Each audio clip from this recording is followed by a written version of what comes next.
नमस्कार साथियों, मैं जितेंद्र दीक्षित आपका स्वागत करता हूं टेट सारथी परिवार में। आज मैं विशेष शिक्षकों की वास्तविक स्थिति पर तथ्यों और अनुभवों के आधार पर चर्चा करने आया हूं। आज का प्रश्न बहुत सीधा है, इतने वर्षों बाद भी स्पेशल एजुकेटर का भविष्य सुरक्षित क्यों नहीं दिखता?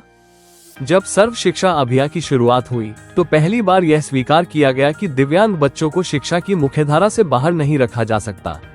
लेकिन उसी समय विशेष शिक्षकों की नियुक्तियां मानदेय आधारित रहीं और स्थायित्व को लेकर कोई स्पष्ट नीति कभी सामने नहीं आई। यानी काम स्थायी लेकिन नौकरी अस्थायी। इसके बाद समग्र शिक्षा आया। यहाँ स्पेशल एजुकेटर की जिम्मेदारियां और बढ़ गईं।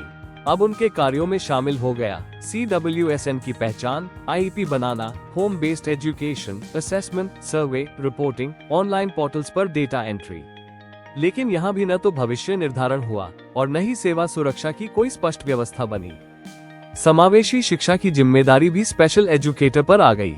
जनरल टीचर को एकेडमिक सपोर्ट देना, पेरेंट काउंसलिंग करना, ट्रेनिंग और कोऑर्डिनेशन करना, ये सभी कार्य स्पेशल एजुकेटर के दायरे में आ गए। लेकिन इसके साथ अधिकारों और सुविधाओं में कोई समान वृद्धि नहीं हुई। हर वर्ष यही देखा गया, नए नए आदेश आए, नए नए पोर्टल बने और नए नए कार्य जोड़े गए। लेकिन कभी यह नहीं पूछा गया कि क्या मानदेय पर्याप्त है, क्या सेवा की निरंतरता है और क्या भविष्य सुरक्षित है। ये स्वीकार किया गया कि शिक्षा के क्षेत्र में स्पेशल एजुकेटर की आवश्यकता है, लेकिन उन्हें कभी नियमित शिक्षक जैसा दर्जा नहीं दिया गया। ये कहना भी गलत होगा कि संगठनों ने कुछ नहीं किया। आंदोलन हुए, ज्ञापन दिए गए, कोर्ट का सहारा लिया गया और मुद्दे उठाए गए। कुछ उपलब्धियां भी मिली, लेकिन कोई भी उपलब्धि ऐसी नहीं रही जो स्पेशल एजुकेटर को स्थायित्व का स्पष्ट मार्ग दिखा सके। हाल के समय में एक संगठन के प्रयास से सुप्रीम कोर्ट के आदेश से यह आशा जगी कि शायद अब स्पेशल एजुकेटर के लिए रास्ता खुलेगा। लेकिन उस आदेश को जटिल बना दिया गया, प्रक्रिया को लंबा खींच दिया गया और अब तक कोई ठोस समाधान सामने आता नहीं दिख रहा। अब एक नया मोड़ सामने आया है। हाईकोर्ट में एक नया केस दायर किया गया है। उस केस में दाखलकर्ता संगठन के पदाधिकारी द्वारा ये कहा गया है कि हम किसी भी स्थिति में टेट को लागू नहीं होने देंगे, क्योंकि स्पेशल एजुकेटर के नियमों में इसका उल्लेख नहीं है। आगे हम उनके वक्तव्य को सुनेंगे। लेकिन उससे पहले मैं ये स्पष्ट करना चाहता हूँ, मेरा उद्देश्य न किसी संगठन का समर्थन करना है, न किसी का विरोध। मेरा उद्देश्य केवल इतना है कि स्पेशल एजुकेटर तक सही, तथ्यात्मक और पूरी जानकारी पहुँचे। आइए सुनते हैं वक्तव्य। विशेष शिक्षक साथियों, बहनों, आप सभी को यथोचित अभिवादन। सम्मानित साथियों, मैं अनुज कुमार शुक्ला, प्रांतीय अध्यक्ष उत्तर प्रदेश विशेष शिक्षक एसोसिएशन। साथियों, आप सभी को सादर अवगत कराना है कि उत्तर प्रदेश विशेष शिक्षक एसोसिएशन वर्ष 2003 से विशेष शिक्षकों के हितार्थ संघर्षरत एक संस्था है, संघर्षरत एक संगठन है। साथियों, आप सभी अवगत हैं कि विगत मार्च 2025 में माननीय सुप्रीम कोर्ट का एक आदेश आया। सुप्रीम कोर्ट के आदेश में यह वर्णित किया गया था कि देश में जो भी समग्र शिक्षा अभियान के अंदर कार्यरत विशेष शिक्षक हैं, उनकी स्क्रीनिंग करा करके उनका समायोजन कर लिया जाए या उनको पे स्केल दे दिया जाए। साथियों, तत्क्रम में दिनांक 6 सितंबर 2025 को उत्तर प्रदेश सरकार द्वारा एक आदेश जारी किया जाता है। उस आदेश में यह वर्णन किया जाता है कि उत्तर प्रदेश में विशेष शिक्षकों के समायोजन हेतु टेट अनिवार्य है। अब टेट की अनिवार्यता के कारण हमारे बहुत सारे विशेष शिक्षक साथी सेवा से बाहर हो रहे हैं।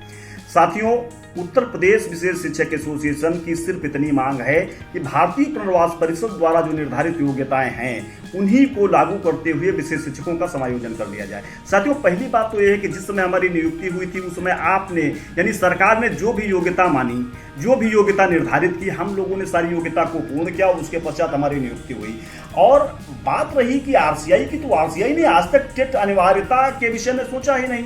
ना ही आरसीआई ने कोई भी टेट संबंधी प्रकरण को कंसीडर किया है, ना ही आरसीआई एक्ट में कोई संशोधन हुआ है जिसमें टेट को अनिवार्य बताया गया हो। इस परिस्थिति में राष्ट्रीय अध्यापक शिक्षा परिषद का कोई अधिकार नहीं बनता है कि हम उसके रिकमेंडेशंस के आधार पर टेट लागू कर दें विशेष शिक्षा के क्षेत्र में। विशेष शिक्षा के क्षेत्र में भी आज भी जो भारतीय पुनर्वास परिषद है, वो पार्लियामेंट्री एक्ट के तहत फ्रेम एक संस्था है, ऑटोनॉमस बॉडी है। उसको ये पावर सुरक्षित है, उसको ये अधिकार सुरक्षित है कि वो अपने विशेष शिक्षा के क्षेत्र में दिव्यांग बच्चों की शिक्षा के लिए विशेष शिक्षकों के पाठ्यक्रम में कौन सी योग्यता निर्धारित करे, कौन सी योग्यता नहीं निर्धारित करे, ये उसका विषय है।